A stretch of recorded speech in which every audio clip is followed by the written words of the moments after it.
Anterina indray ny arahaba tompoko lasy tompoko vavy sy atonga soa ianao atao anatin'ny fotoana ny fampalalam-baovao manasanao ary hanaraka izany hatramin'ny farany. Natolotry ny filoha Marc Ravalomanana filoha mpiara-mitantana ny vovonana firaisan-kina androany ny kandida atolotry ny antokotiko Madagasikara hisalotra ny anaran'ny vovonana firaisan-kina ho an'ny distrika Navaradrano. Vahoaka maro avy any Navaradrano no tonga nanotrona ity fotoan-dehibe ity. Nandritra ny fandraisam-pitenena ny filoha Marc Ravalomanana no niantsony firaisan-kina sy fampandeferana am-po amin'izao atolona atao izao. Yasinandria Malala sy Matteo Prince.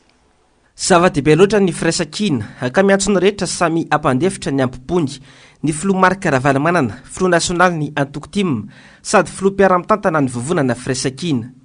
Hiatrika fifidianana isika ho izy nandritra ny fanolorana ny kandida ny firaisan-kina ho an'ny distrika Navaradrano izay natrehan'ireo solitenandreo antoko politika mivondrona ao anatin'ny vovonana firaisan-kina. Miantso ny rehetra araka izany tenany mba samy ampandefitra ny ampopo. Manana maizy azy hoe anareo Avaradrano hiatrika amin'ny fanarenana ny firenena eto amin'ity nosy malalantsika ity ka matoky ahy anareo fa hiasa hiaraka izahay. Hiasa hiaraka fanombohana fa hitanao tsara koa ny fifarana zany fa fahombiazana no ataony zany. Izany Antananarivo Avaradrano zany ane dia district manana maizy azy teo aloha fa tsy zao. Natanjaka zany teo amin'ny lafa fambolena sy ny fiompiana. Manana ny toerany maizy azy zany teto amin'ny firenena. Ankehitriny anefa aiza misy azy. Tsisy mijery. Lalana fampitoeny commune podika tanteraka. Fampandrosoana eny ambanivohitra tsy raha ny sasany. Fambolena ny fiompiana. Fandriampahalemana tsy misy. Hoavy lay fotoana any amony Avaradrano indray zany fameza-pahasoavana nanany zany tsy aza matahotra reo fa matony raha ino ohatr'izao ny Avaradrano dia fatany tokony ataony. Tsy ametsintsika andreo olona ny tabataba sy nilaza hoe nahoana noho izao fa ao arin'izao tsika dia samby atsapa fa zay no fandarana, zay ny fandaminana ka tsy amin'ny malala tsara ny tokony ataony amin'izay. Zany rehetra zany hoe aminareo dia vokatry ny fahaizantsika rahiny. Ataotsika ohatra ray mitsy amin'ny fanolorana ireo solombavambahoaka manerana Madagasikara ny zavatra nisy teto ary efa ndresahako an'ilay sekretera général ny firaisan-kina teo zany.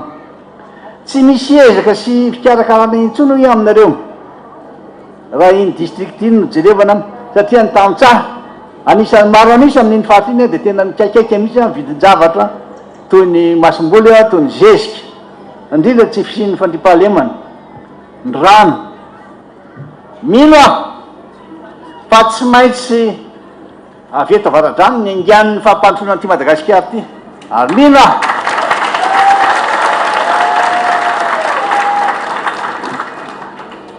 noho izany dia miantso atsika rehetra zay tiany Avaradrano andray andraikitra ao anaty firaisan-kina tanteraka fa tsy maintsy atsahatra sy faranana izao fitondrana tsy mahomby sy manapotika firenena malalatsika izao.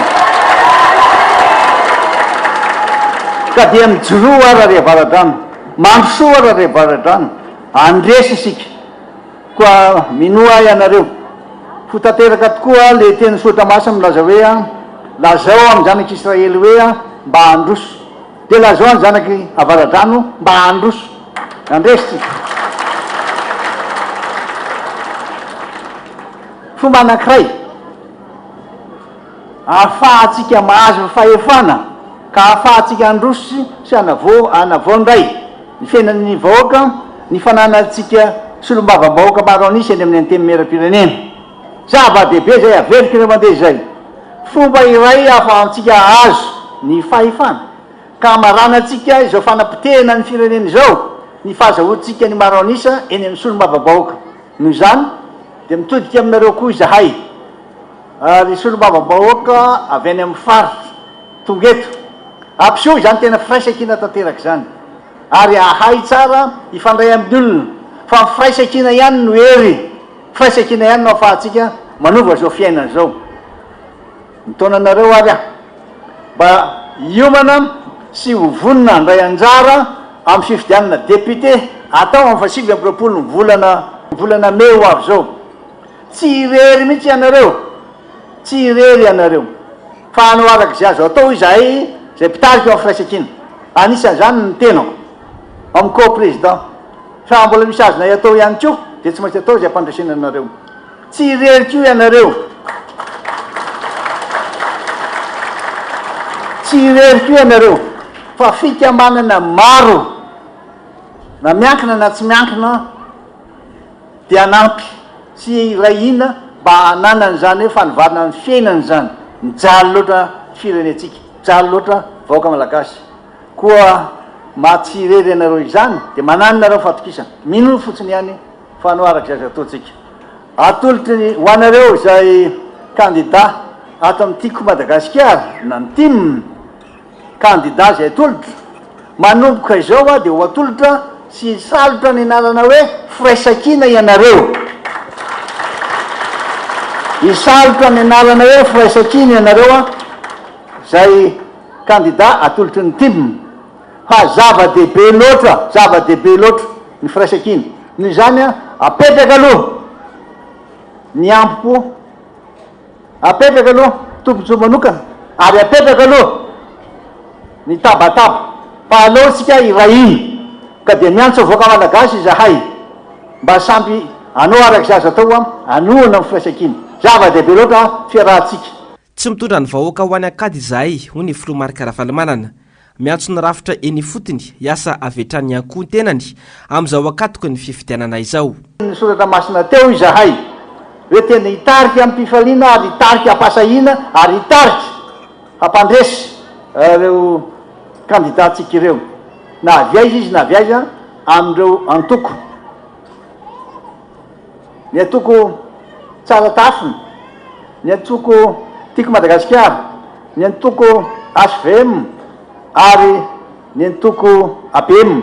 Dia noho nareo tsara tafina ny antoko tiako Madagasikara, ny HVM ary prositeny satria antoko politika madio. Jerenao pasteur zay fomba namboarana zany fitako mety le ataonao teo. Zay zany ny slogan antsika io misy milaza hoe misy atoko izy teo. Ty slogan ty misy milaza an'izany. Tsara tafina ny atoko team, prositeny, HVM satria antoko politika madio. Zay, dia davy zay hevitro amizay. Dia tokavandray eto anao manaraka. Mba asina tanjona le zatra ataontsika. Ka mitaona antsika rehetra raha nady zany fandaminana sy irahina tanteraka. Tena makasitraka mihitsy be ny tanàna. Lasa ho député nareo fa zao.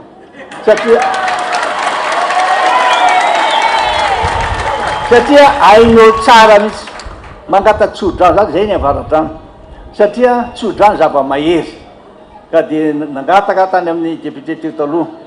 Dia hanao podro amizay ary nareo fa hitako ny zavatra ataonareo. Zay, taony sy entano ary ny namana rehetra anamarinana, anamarina tsara ny anarany any amin'ny isym-pifidianana fa namezaka taon'inona ary tsika. Ka vitsy ny mpifidy, sarosarotra ihany. Atsangano ny komité mpanohana na ny comité de soutien mba ahafahantsika tena mahazo majorité. Atao vonona hoe aminareo reo ho mpanara-maso sy ambona mivatontsika any amin'ny bureau de vote satria tsy petrapetra-potsiny akory reo ary ny ratsy tsy kely lalana. Ny tanjona ho antsika eny avaradrano dia fandresena mazava ka azahoantsika toerana député roa natokana ho an'ny district na avaradrano.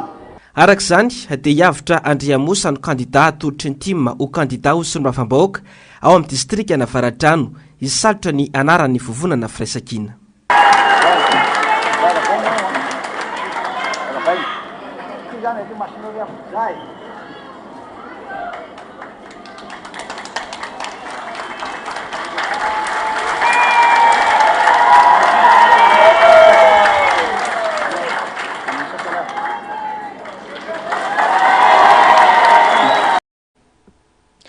fa natolotra tamin'ny fomba ofisialy androany ihany koa ny lisitra faharoa ho an'ireo kandida natolotry ny tim hisalotra ny anaran'ny vovonana firaisankina ny antsiprian'izay avy hatrany.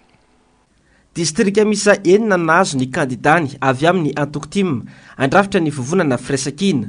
Nahazo fankatoavana sy tsodrano avy amin'ireo antoko-pikambana ao anatin'ny vovonana izy ireo. Misy koa ireo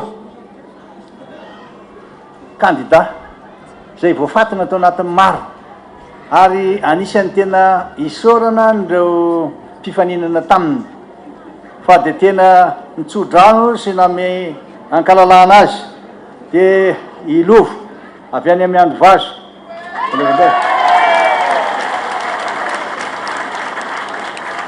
Dokotera alova dokotera izy dia fatarareo fa député taloha.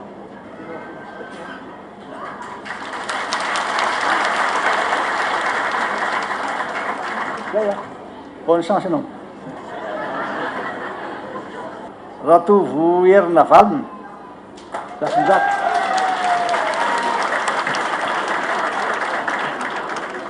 Tindray avy any amin'ny Arinarivo.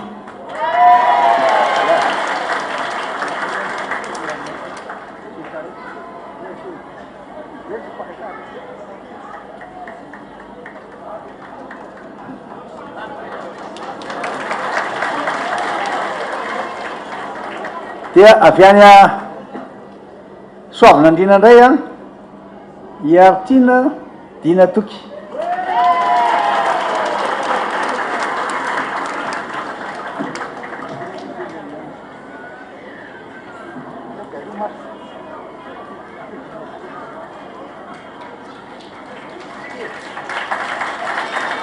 Andria Malala Ery Manana Andria Mamonjy Soa Andria Mamonjy Soa iandro ny falazana azy. Distrika Moramanga.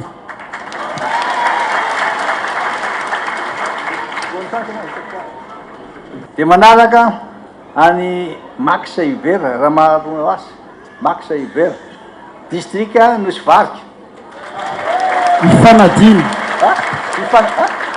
Ifanadina zafady. Ay, ny fanadina matsy fanadina.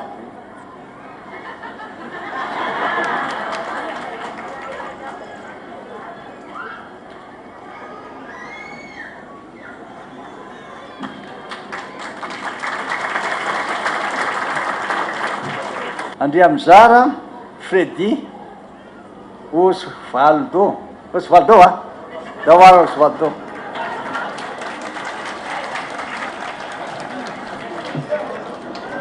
Distrikany Antsoy.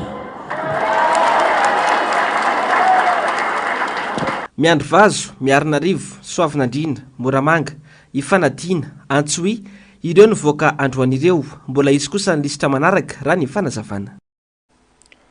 Fa miantso ny senisy ny mpiasam-panjakana tsy ankanavaka ny filoha mpiara-mitantana ny vovonana firaisankina mba hanaja ny lalàna sy ampitovy ny rehetra eo anatrehan'ny lalàna. Maro ireo tatotra azoko izy manoloana ny antso-zay sy ny teritery mahazo ireo mpiasam-panjakana amin'izao akatoky ny fifidianana izao. Jasin'Andriamalala sy Mateo Prince hatrany. Mitaky ny ampitovinany rehetra eo anatrehan'ny lalàna ny filoha mpiara-mitantana ny vovonana firaisankina Marc Ravalomanana. Araka ny vavao dia maro ireo mpiasam-panjakana ny velotaraina noho ny teritery sy ny didiko fe lehibe mianjady amin'izy ireo amin'izao akatoky ny fifidianana izao.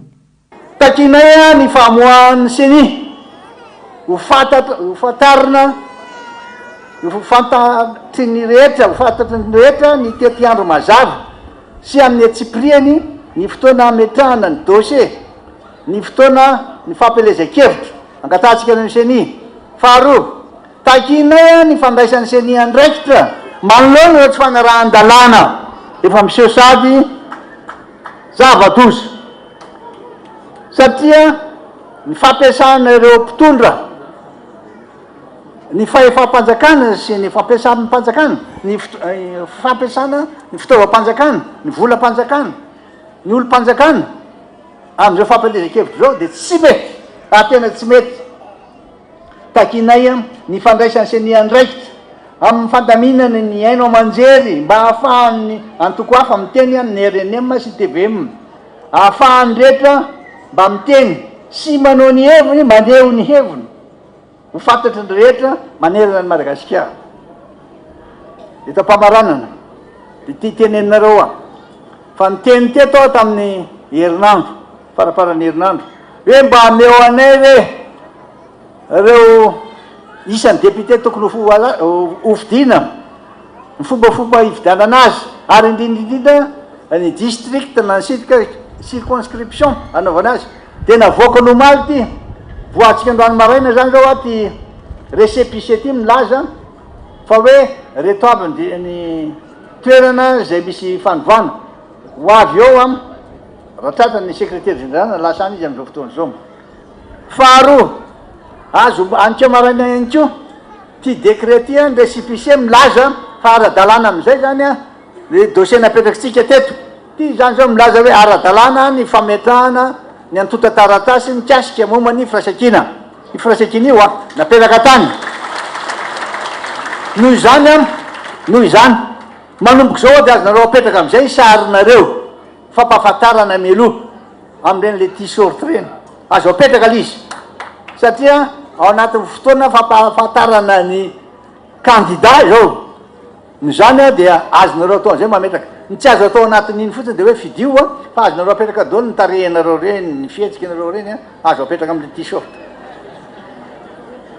zay a no fanotaninana apetraka any dia azo atao tsara zany izy a fa tsy maintsy mahazo antelo tsika manaja lalàna foana satria raha fampitondra no tsy manaja zava-toza mitranga dia aveliko indray ianareo seny zay tena tompona andraikitra voalohany amin'ny fikarakarana ny fifidianana ny fikirakirana azy dia tokony ajery akaiky hijery akaiky ny fomba fanaon'ireo mpitondra reo amin'ny paipaikady politika fampiasana fitaovam-panjakana ny olo-panjakana ny volam-panjakana ary tena loza dia mifaneriterena mahazo reo mpiasa-panjakana hoy aminareo hoe eto mpamaranana dia miantso manokana ny mpiasa-panjakana mba ho modely amin'ireo mpiara-miasa amin'ny fanjakana anaja ny lalàna sy ny tsy fanarahan-dalàna ka enohy tsara ny resahako aminareo. Ireo mpiasa-panjakana tena akaiky ny vahoaka dia nanaovan'ny filomarika Ravalomanana Antsoavo manokana. Voalohany amin'izany a ianareo administrateur civil zay solon-tena-panjakana préfet sy chef district eny amin'ireny circonscription reny na district reny sy ianareo mpitsara miantso anareo izahay satria mpiasa-panjakana ianareo zany hoe mpiasam-bahoaka ianareo fa tsy mpiasan'ny fitondrana akory na ny antoko politika olona nianatra ianareo ka mahafantatra tsara fa tsy misy mpiasa-panjakano azo terena anatanteraka baiko tsy ara-dalàna. Miantso anareo mpanao politika mandalo fa ianareo mitoetra mpiasa-panjakana mitoetra foana azy amatahotra ianareo fantatrareo tsara fa raha misy ny fantikan-dalàna ataon'ireo a dia ianareo ny tratrafaraneo koa dia ahoaka re eo anareo mbo modely tena makasitraka sy midera ny fasahina ataon'izy ireo zay ny zavatra miseho amin'ireo le faritra na faritany fa misy tena tsy rariny mihitsiny ny famorenana dossier fa namelohana azy ireo dia migiadra amin'ny tsisy antony izy ireo voateriterany tsisy antony izy ireo fantatra ny zava-misy iainanareo ny mpiasa-panjakana tena fantatra iny faneritereny indrindrindrindra fa nilikiliana koa miantso anareo izay anao araky zay azo atao a mba mpanajana ny rariny sy mba hatonga ny firenetsika anajany lalàna tsarovy anefa fa ianareo a ny ankina ny fampandehanana ny raharam-bahoaka amin'ny akapobeny sy ho avyny firenena rehetra tsy misy ny stabilité politika mihitsy atao Madagasikara raha ohatra ka tsy ianareo mahay mandamina tsara ary tsy anaiky misy tsondreo vahoaka reo raha tsy ianareo a mahay mandamina azy ka raha ohatra nareo mitongirana amin'ny antoko politika na amin'ny fitondrana ianareo mibe indrindra satria reo circonscription reo a dia tsy hipetrapetra fotsiny tena hanao araky zazy atao zay a mba hampahafantaran'izy ireo zao no tokony andraikitonareo noho izany a tena miantso aminareo amin'ny fonay izahay mba tena ho piasam-bahoaka fa tsy ho piasa ny fitondrana ianareo ary atsiary mandrakariva fa ianareo a dia mitoetra foana mpiasa-panjakana fa mpanao politika mandalo ary isika mpanao politika aoka mba alala tsara zany hoe fampiasana n'ireo mpiasa-panjakana ireo matoa amin'ny teny an'izany mahita aho mahenao mahazo fitarainana ataon'izy ireo mlaza hoe mba alazao président fa loza mahazo anay aty fenoipoka tsy nisy nandinganana moa ny foibeny Antokitima etsy Belair androany nandritra nyity fionana ity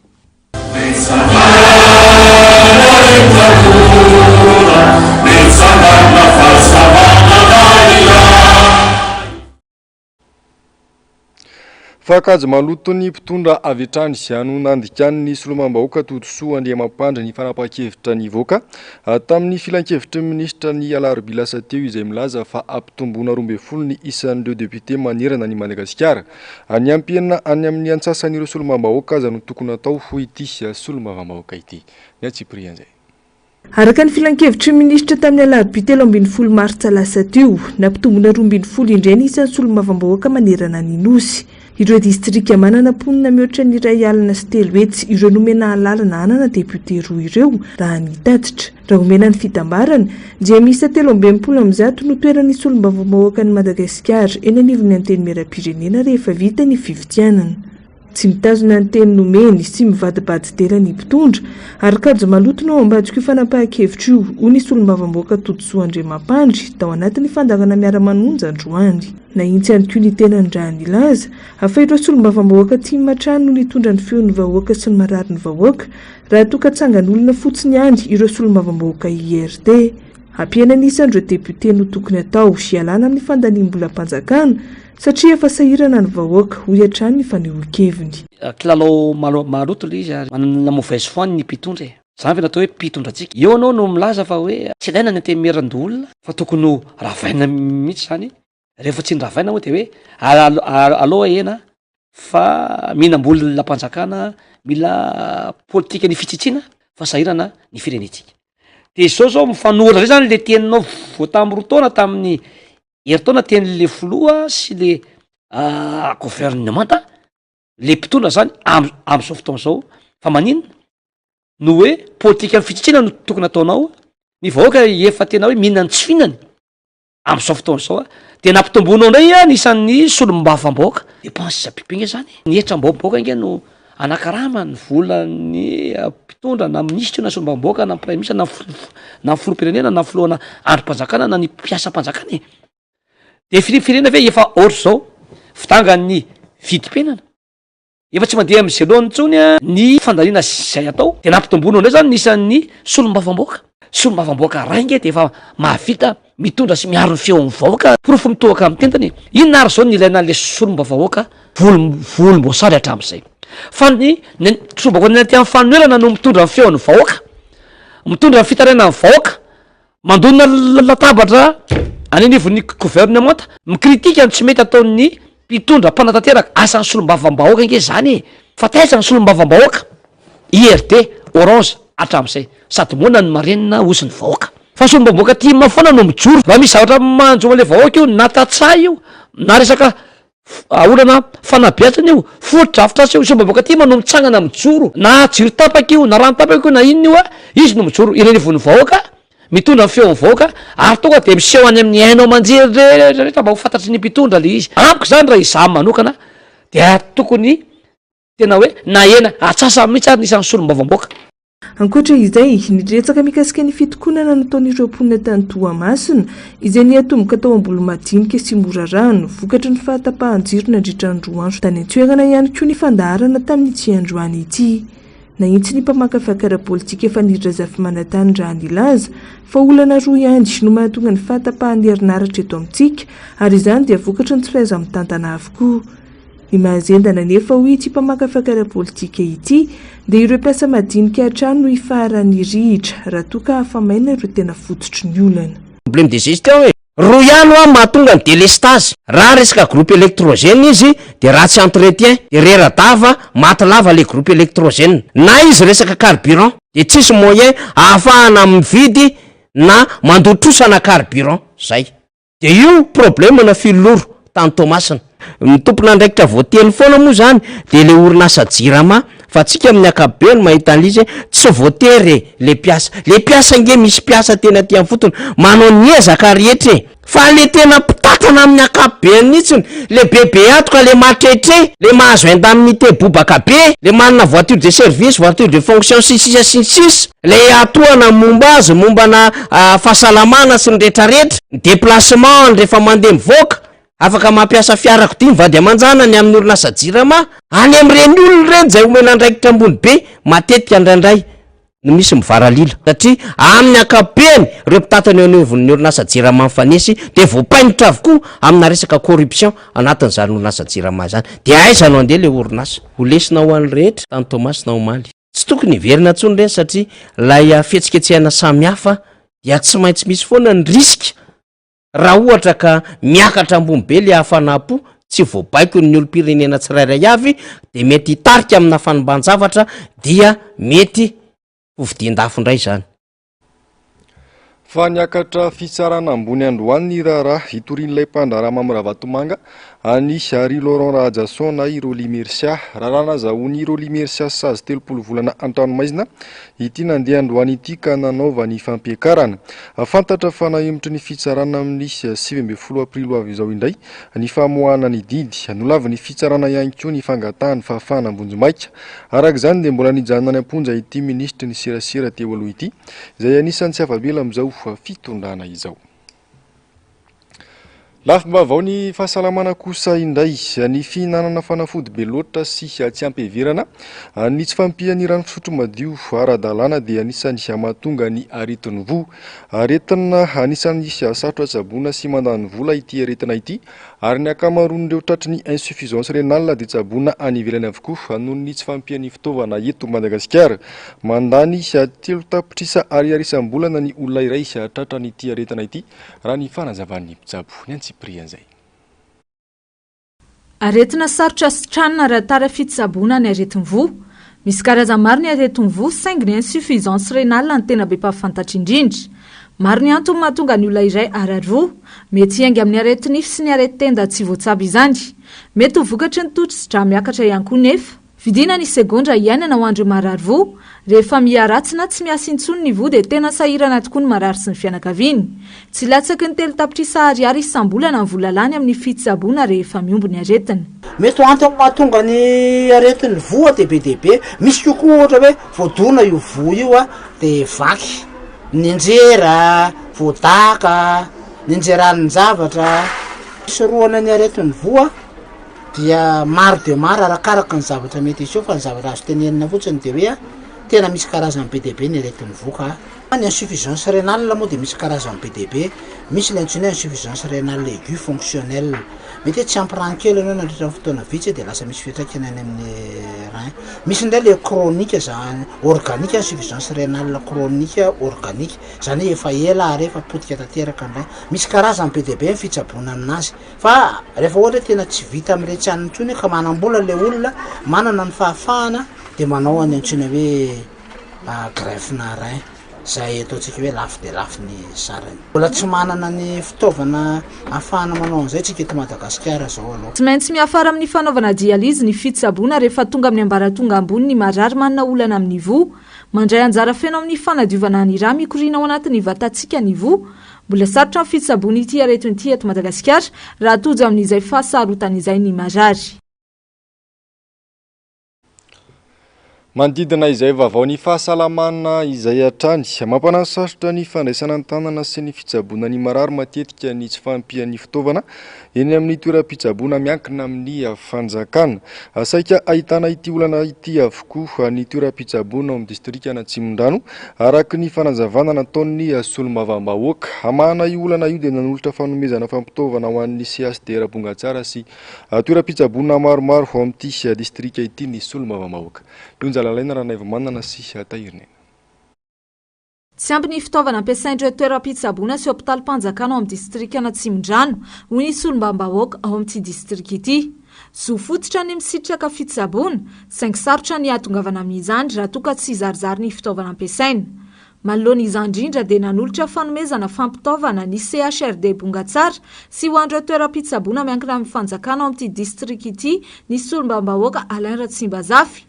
Vola azo avy amin'ny siady 224 no nanaovana izao fanomezana izao. Maro ireo tompom-pahasalamana na CSP2 io na ihany koa CHRD izay tojo amin'izay tsy fahampiana ara-pitaovana izay. Ka androany zany dia novatsiana fitaovana toy ny farafara, kidoro, tensiomètre, armoire métallique, ny table d'examen sy ireo fitaovana maro samihafa izay mifanandrify amin'izay lafim-pahasalamana izay nalitolotra tetỳ amin'ity CSRD Bongatsara ity androany ary fampizarana kosa amin'ireo tompom-pahasalamana hafa.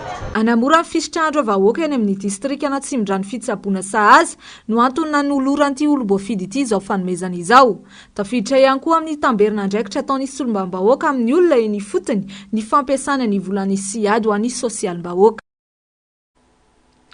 Vaovao manodidina ny fizahantany kosa indray tafiditra ao anatin'ireo firenena 5 tsara tsy diana indrindra maneran-tany i Madagasikara. Akoatra ireo mpizahatany avy any ivelany dia manomboka mivelatra koa ny fizahantany anatiny eto amintsika. Olana sedraina amin'ity sehatra ity anefa ny faratsy ny lalana sy ny resaka tsy fandriam-pahalemana. Onja lalaina raha nevomanana sy tahirina. Manomboka liana amin'ny fanaovana fizahantany anatin'ny malagasy amin'izao. Toerana mahasarika ny olona ny any Ampefy, Mandriaka, Nosy ary Sainte-Marie. Maro ihany koa nefa ireo toerana vaovao miforona. Na izany aza mbola lafolafo ny sarany saingy misy sahazany sokajin'olona rehetra. Tena efa manomboka liana mihitsy ny malagasy ary efa be dia be izany izao ny gasy mandeha mijery ireny toerana taloha mbola tsy fantatra reny izany. Efa indrindrindrindra reny hoe mijery parc national reny ajon'olona mandeha amin'ilay izy ohatra ny misy mpianatra, misy olona efa miasa, misy olona efa retraité. Antony anisan'ny mampalafo ny saran'ny fizahantany anatiny ny falaviran'ny toerana, fa eo ihany koa ny olana sedrana amin'ny faratsy ny lalana sy ny tsy fandriam-pahalemana. Lavitra sady ny accès zany sarotsarotra ihany. Ohatra zao raha hoe makany parc tsy manapetitra mandeha Tuléar aloha dia ondray zay vao miampita vedette makany Anakao dia ondray zay vao mandeha 4x4 makany amin'ny parc national tsy manapetitra sy manohitra ilay Itambola. Faratsy ny lalana aloha zany zao tena mampikaikaika ny olona mihitsy be dia be ny te handeha fa matahotra amin'ilay lalana sy ny insécurité. Isan'ny mahasarika malagasy ihany koa ny fitsidiana valan-javaboary izay ananantsika maro. Nampitaratra azy zany dia ireo fidirana mpizahatany malagasy any anatin'ny valan-javaboary ary io dia hitantsika araka ny teneniko teo hoe miakatra ilay izy ao anatin'izay resaka tarehimarika izay. Ny Fort Dauphin ohatra zao dia misy toerana vaovao izay fantatra teo hoe vaovao mihitsy no an'ny resaka fizahantany omeny zareo. Ao anatin'izany koa any Tuléar ihany koa dia misy toerana vaovao ihany koa omeny zareo. Any izy koa teo tany Geko ihany koa sao teo dia nampiseho toerana vaovao izy hoe afaka hanaovana fizahantany ary fizahantany anatiny mihitsy. Raha oharina tamin'ny taona 2024 dia manodidina 5,000 ireo mpizahantany anatiny manerana Nosy. Mitondra akony tsara amin'ity sehatra ity ihany koa larana misy antsika eo amin'ny sehatra iraisam-pirenena. Fanahazo vahana tato anatin'ny taona maromaro izay ny fanararotana amin'ny endro maro samihafa eo amin'ny fitatirana an-dranomasina. Izany indrindra no antony hanamafisana ny fiarovana ny sisin-dranomasina sy ny siranantsambo.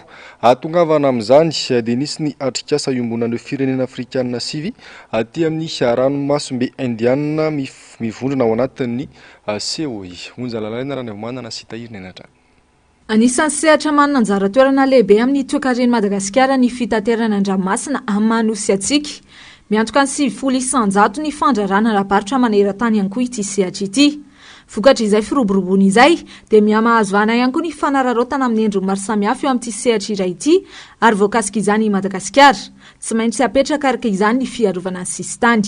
Amin'ny ankapobeny misy sehatra anankitelo le iasana zany. Ny voalohany dia mahakasika an'le antsoina hoe fanamafisana ny fahaiza-manao sy ny traikefa an'ireo ministera zany sy antokon-draharaha miandraikitra ny resaka filaminana ao anatin'ny seranatsambo sy ny aroloza any amin'ny fitaterana an-dranomasina. Ao anatin'ity fandaharana asa ity zany ny fanomezana traikefa an'ireo ministera mpisehatra zany eo amin'ny fiarovana ny sisitany mba tsy hisiany izay le hoe tsy filaminana ao amin'ny seranatsambo zay ary mba hisiany ihany koa ny aroloza mandritra ny fitaterana an-dranomasina zany. Ny lafiny faharoa dia ny fanatsarana zany ny lalàna mahakasika ny resaka sûreté zany na ny filaminana an-dranomasina zany. Ny mahakasika an'io zany dia anisan'ny jerena manokana zany le fampiarana ny ISPS zany, code ISPS izay mifehy zany ny fotodrafitrasa fiarovana eny amin'ny seranatsambo sy eny ambony sambo. Ny zavatra fahatelo lehibe dia ny fanatsarana zany ny fifanankalozam-baovao momba ny entana sy ny olona tanterana zany na ny passager. Firenena sivy avy aty Afrika Atsinanana sy ny ranomasimbe Indiana no miara-misalama ny fiarovana ny sisin-dranomasina sy ny seranatsambo. Efa nanomboka tamin'ny taona 2024 kosa i Madagasikara ny mpikambana tao anatin'izany. Mila fanavaozana nefa ny paikady hiarovana ny sisin-dranomasina amin'izao fotoana izao. Ka izay indrindra zany le hoe anisany zany hoe anatsarana zany ny fenitra. Mila zany tsika mametraka ohatra hoe ny caméra de surveillance any point stratégique ny seranana. Mila ihany koa tsika zany manana le antsoina hoe système d'alerte zany. Misy niveau hoe niveau 1, niveau 2, niveau 3. Dia izay rehetrarehetra izay mitambatra zany no hanome zany an'le hoe sûreté portuaire zany assuré zany. Marihana fa tafiditra ao anatin'io ihany koa ny resaka immigration zany ary indrindrandrindra ny trafic illicite zany. Avokafoka ny fampandrosoana Madagasikara ny fitaterana an-dranomasina. Maro ny vokatra an-dranomasina mampiavaka antsika. Mbola maro nefa ny fanavaozana mila atao eto amin'ity sehatra ity. Dingana iray amin'izany ny fampiofanana ireo mpisehatra rehetra. Efa bolana no simba tsy nisy fanamboarana ny tetezana fampiasan'ny mponina ao amin'ny fokotany Volasarika boriboritany faharoa. Maro ny fitarainana nataon'ireo mponina tamin'ny tompona ndraiky mpanjakana Isa Tsokajiny fa tsy nisy namaly ny fangatahan'izy ireo. Manoloana izany dia nandray an-tanana ny fanamboarana ity tetezana fampiasan'ny mponina ity ny solomam-bahoaka Stanislas Randrianarso. Onja lalaina manana sy tahiriny anatrany. Sy tsy azo nandehanana nandritra nefa bolana ity tetezana eto amin'ny fokotany Volasarika Ambandia ity. Tetezana ifamezivezen'ny mponina isan'andro nefa io. Voatery mandidina ny tanàna ireo mponina noho izay fahasimbana izay.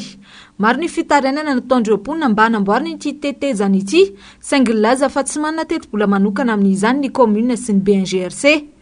Ny antsovony tany amin'ny solomam-bahoaka Stanislas Randrianarso izy ireo ka izao no raisiny ity olom-boafidy ity izao ny fanamboarana. Raha nakataka amin'ny commune zay dia ozy izy hoe tsy vitanay ozy izy fa vola be vao mahavitan'io. Ka noho izany dia tsy afaka ny hanao an'io zay satria amina miliara vao mahavitan'io. Dia fa mizalo nareo ozy izy manao tsipaipaitra dia fantaterahan'ny fokon'olona izany tsipaipaitra izany. Eto nefa ankehitriny tonga eto ny député Rastany manoloanay ankehitriny anatanteraky ny asa dia faly zay dia misaotra anareo tompoko dia misaotra anao Andriamatoa député.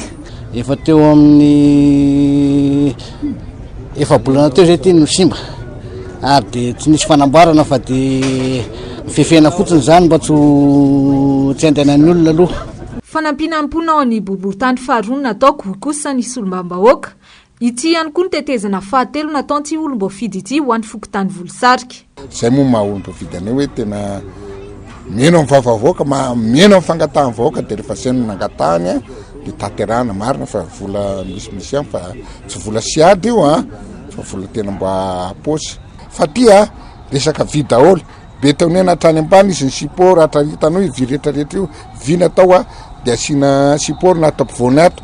Dia alana satria misy moto nanotaniny ina daholo mampiasa ty moto olona dia le vibration dia mafy mandrakizay le izy mahafinaritra any manasoa sy mame zavatra tena soa ho amin'ny piraimonina amiko dia de aloha mba ekaviana zy olona mba manana andraikisa sy ny tariny mba samy makany anjara brikinkely daholo angetsika rika olomboafidy olomboatendry olona rehetrarehetra zay mba manana tokely fa lasa lavitra ty firenentsika teramba ifanomanana zay. Mponina amina fokotany iray no mampiasa ity tetezana namboarina ny solombam-bahoaka ity.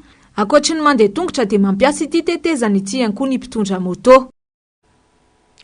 Fananatanteraka fitokonana androany ireo mpiasa eo anivon'ny SMA na ny Société Municipale d'Assainissement ho fanehoany reto farany tsy fahafahaliam-pony.